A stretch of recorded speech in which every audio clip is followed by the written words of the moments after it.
So I am Hemant, and I'm from a state called Jharkhand in India, and we are working for a company called Usha Martin Limited, which is one of the largest producer of wire and wire ropes in the world.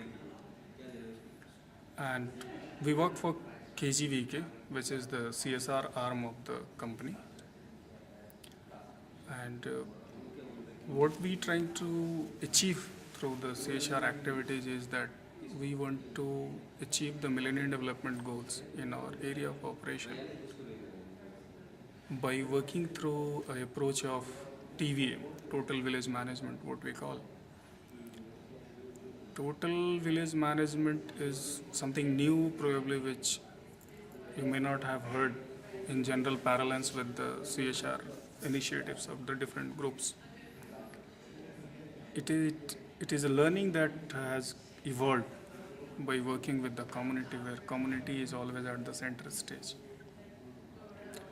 And there has been a little influence from the corporate thinking also, because when Usha Martin got the TPM award, the Total Productivity Maintenance Award, and the kind of change that this TPM has brought in the culture of the company, we try to adopt it to suit our rural environment, modify it, and then we have started piloting this concept of TVM since December 2008.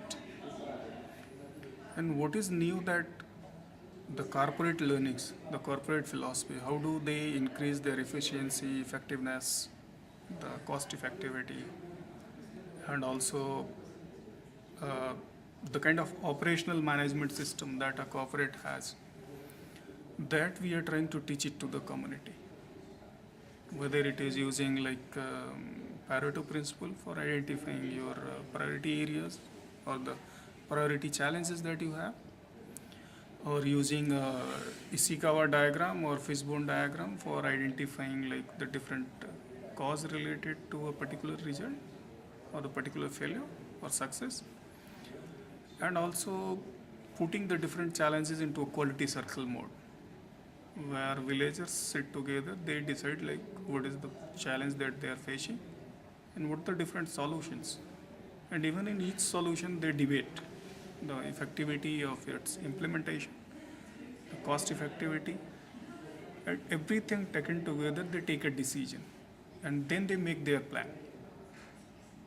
And the planning is done in a way which we call like 5W, 1H and 1C.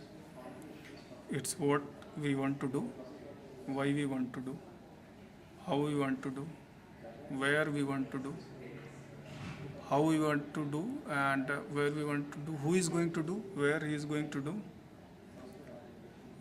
and when he is going to do, and what are the different checkpoints. Like if a particular activity is to be carried out, there are different stages. Like if you want to construct a pond, first of all, like it has to be resolved by the community that they need a pond. It has to be evolved from the community, not from us, because we feel that construction is required. So it has to evolve from the community. They have to resolve it in a writing that our village requires a pond.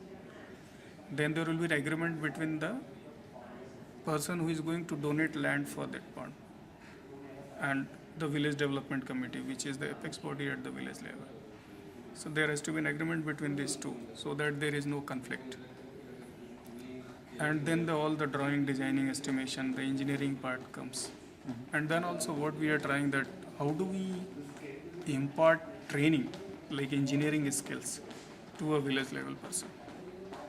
What we do that we select a class 10 pass, a high school pass person, and we train him for 16 days, where we equip them with all the handling of the engineering equipments, theodolite, and everything, like whatever calculations are needed to be done, using ranging rods, chains, doing the calculations, designing any structure. And they can design to almost 80% to the perfection of a civil engineer. And how does your CSR differ from the CSR tools or management from other companies? If I could add to what Hemant said just now, the central theme or the unique or the salient features of the TVM concept or the philosophy is that the community takes ownership of the entire program so that they are not isolated, because as he has mentioned that we work in, everybody knows about PPP, public private partnership, but we work in a model of P4 partnership, that is public private people's partnership. That is, people are involved right from the beginning, right from the initiation, because they know best what is going to work and what is not going to work at the village level, the social, economic, political dynamics of the entire place. So what we do is that the central theme is that the planning is done by the villagers themselves, the execution is done by them, be it health, education, nutrition, sanitation, livelihood programs, and the monitoring and evaluation matrix that is also prepared by the villagers. Then what do? We only provide the technical support or the technical assistance, be it myself, be it you, be it Hemant, it can be anybody who are experts in their particular field. They only provide the technical assistance, but the actual work is done by the para change makers, what we call them. The essence of the program lies, how is it basically, to answer your question, how is it different from other programs or other philosophies of development, is that it is an integrated development model of development, rural development through P4 partnerships by involving the community, where the community takes ownership right from the initiation to the execution, and even after that the monitoring and evaluation, because we understand, we appreciate, that has been a corporate learning philosophy, that it is best to leave the village development to them. It cannot be one shoe fits all model, so as to say. They are the best people to understand what is good for them, because they are the ones who are staying in the villages, not ourselves. So that is how we do it. Great. Thank you very much.